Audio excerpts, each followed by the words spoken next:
The first picture I want to talk about is The Veil. You know, that was in the 70s. It was 78.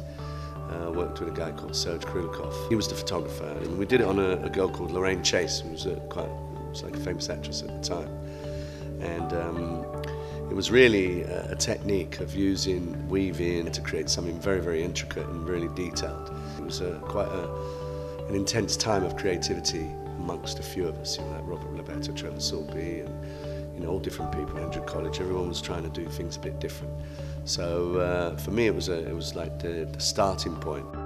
Here, what we did is we did a very graphic collection. We called it the Mystique, where they were all wigs, really, really flat wigs, and we really cut deep and very uneven into it. Once the photos were done, I took them to a retoucher and really got them punched up and made graphic, and all one side made black, and it was very, very fresh for the time. It was very different.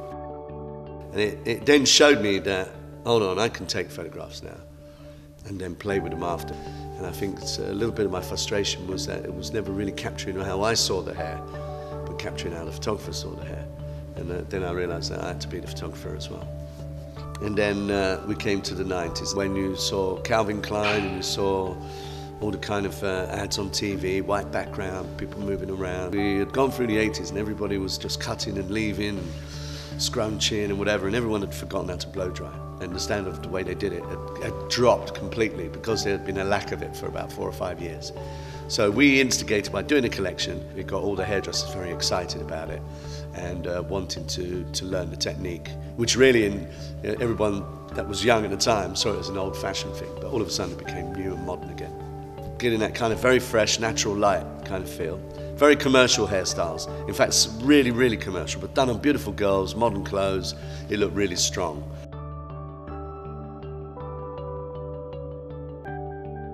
Since I took over doing Tigi, and Sasha took over doing Tony and Guy, which, you know, I think she's done a fantastic job. It's just beautiful work coming out all the time.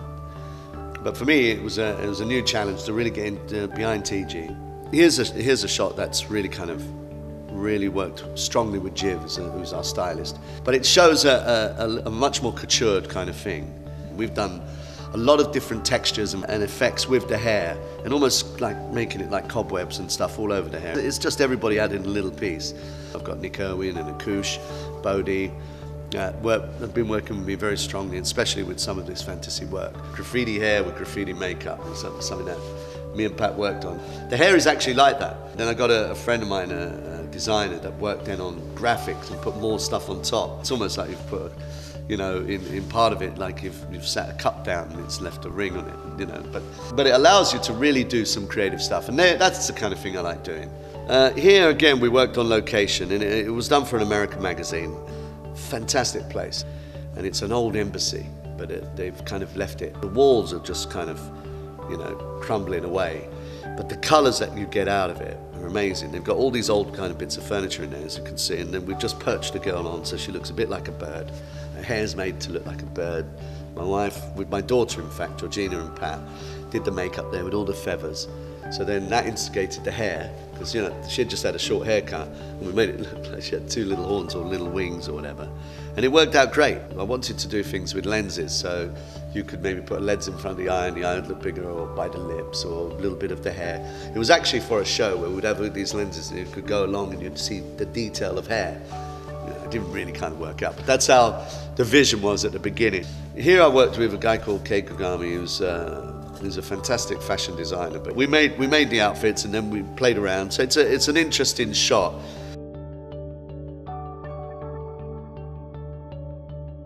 You know, I've got myself a new place. We're in it. You know, which you know, it's called the Library. It was opened by Irwin Tate. So it's called the Irwin Tate Library, believe it or not. But we're not going to call it that.